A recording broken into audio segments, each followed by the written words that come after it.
But ನಾನು ಒಂದು 12-13 ವರ್ಷ ಆಯ್ತು ಈಗ ನಾನು ಮೊದಲು ನಾನ್ ವೆಜಿಟೇರಿಯನ್ ಊಟವನ್ನು ಸೇವನೆ ಮಾಡ್ತಿದ್ದೆ. ಈಗ ಅದನ್ನ 12-13 ಇಯರ್ಸ್ ಆಯ್ತು ಈಗ ಬಿಟ್ಟಿದ್ದೀನಿ. ಈಗ ಕಂಪ್ಲೀಟ್ ಆಗಿ ನಾನ್ ವೆಜ್ ಬಿಟ್ಬಿಟ್ಟಿದ್ದೀನಿ. ರೀಸನ್ ಹಂಗೆ ಏನು ರೀಸನ್ ಇಲ್ಲ, ಏನ್ ಸ್ಪೆಸಿಫಿಕಲಿ ರೀಸನ್ ಇಲ್ಲ, ಏನಿಲ್ಲ.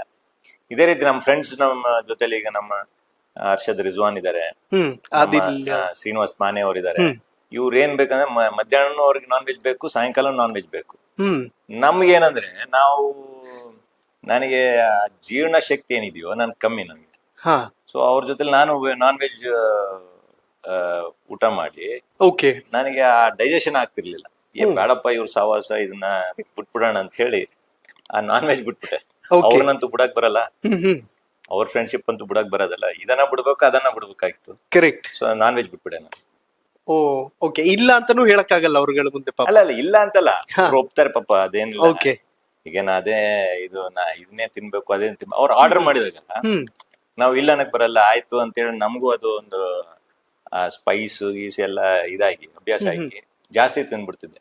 ಹೀಗಾಗಿ ಅದು ನಿರಂತರ ಬೇಡಪ್ಪ ಇದನ್ನ ಬಿಟ್ಟೆ ಬಿಡ್ಬೇಕಂತ ಹೇಳಿ ಮೋರ್ ದೆನ್ 12.5 years ಆಯ್ತು. ಸರ್, ರಾಯಚೂರಿಗೆ ನೀವು ಒಪ್ಪಿಕೊಂಡರೂ ಒಪ್ಪಿಕೊಳ್ಳದೇ ಇದ್ರು ನೀವು ಮಾಡಿರುವಂತಹ ಕೆಲಸ ಬಹಳಷ್ಟಿದೆ, ಎಲ್ರಿಗೂ ಕೂಡ ಗೊತ್ತಿರುವಂತಹ ವಿಚಾರ. ಒಂದು ಕಡೆ ಎಷ್ಟೋ ಜನಕ್ಕೆ 3 ಬಾರಿ 4 ಬಾರಿ 5 ಬಾರಿ ಟಿಕೆಟ್ ಕೊಟ್ಟರು ಸೋತು ಬರುವಂತಹ ಸನ್ನಿವೇಶಗಳಿದೆ.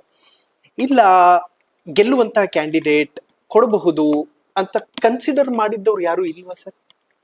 ತಮ್ಮ ವಿಚಾರದಲ್ಲಿ ಟಿಕೆಟ್ ಕೊಟ್ರೆ ಗೆದ್ಕೊಂಡು ಬರ್ತಾರೆ, ಕೊಡ್ಲೇಬೇಕು ಅಂತ ನಿಮ್ಗೋಸ್ಕರ ಗಟ್ಟಿ ಧ್ವನಿ ಎತ್ತಿದ್ ಯಾರು ಇಲ್ವಾ ಕಾಂಗ್ರೆಸ್ ನಲ್ಲಿ? ನನ್ನ ಪರವಾಗಿ, ನಿಮ್ ಪರವಾಗಿ ತುಂಬಾ ರಾಷ್ಟ್ರೀಯ ನಾಯಕರಿಂದ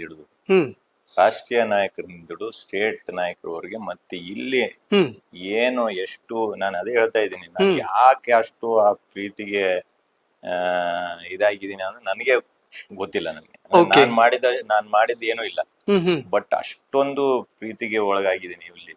ನಮ್ಮ ಇಲ್ಲಿ ಸ್ಥಳೀಯವಾಗಿ ನಮ್ಮ ಲೀಡರ್ಸ್ ಆಗಿರ್ಬೋದು, ನಮ್ಮ ಕಾರ್ಯಕರ್ತರಾಗಿರ್ಬೋದು, ಜನಸಾಮಾನ್ಯರಾಗಿರ್ಬೋದು, ಇವತ್ತು ಅವ್ರದ್ದೇನೋ ಒಂದು ನಿರೀಕ್ಷೆ ಇದೆ, ಇವನು ಬಂದ್ರೆ ಏನೋ ಮಾಡ್ಬಿಡ್ತಾನ ಅಂತ ಒಂದು ನಿರೀಕ್ಷೆ ಇಟ್ಕೊಂಡವ್ರು.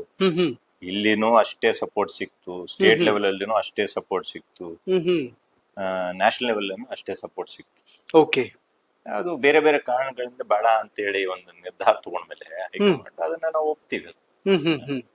ಅದು ಅದ್ರಾಗ ನನಗೇನು ಎಲ್ಲಿ ನನಗೆ ಸಪೋರ್ಟ್ ಇಲ್ಲದೆ ಅಥವಾ ನನ್ನ ಬಗ್ಗೆ ಹೇಳಿಲ್ಲ ಅಂತ ನಾನು ಎಲ್ಲಿ ಅಂತ ಇಲ್ಲ. ಅವರು ಬಹಳ ಗಟ್ಟಿ ಧ್ವನಿಯಲ್ಲಿ ಯಾರು ಸ್ಟ್ರಾಂಗ್ ಆಗಿ ನಿಂತ್ಕೊಂಡ್ರು ಸರ್? ಕೊಡ್ಲೇಬೇಕು ಎಲ್ಲರೂ.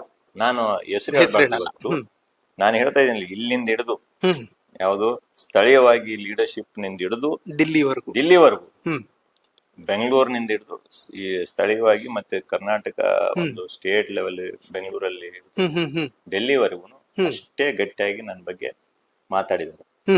ಅದಕ್ಕೆ ನಾನು ಜೀವಂತ ಪರಿ ನಾನು ಚಿರಋಣಿ ಆಗಿರ್ತೀನಿ ಅವರಿಗೆಲ್ಲ. ಓಕೆ ಸರ್, ಇನ್ನೊಂದಷ್ಟು ವಿಚಾರಗಳನ್ನ ನಮ್ ಜನಕ್ಕೆ ಕನ್ವೆ ಮಾಡ್ಬೇಕು. ನಾವು ಆಕ್ಚುಲಿ ಬೇರೆ ಬೇರೆ ಕಡೆಗಳಲ್ಲೂ ಕೂಡ ನಿಮ್ಮನ್ನ ಕರ್ಕೊಂಡು ಹೋಗ್ಬೇಕು ಅನ್ನೋ ಪ್ಲಾನ್ ಇದೆ. ಹೋಗುವ ಸರ್?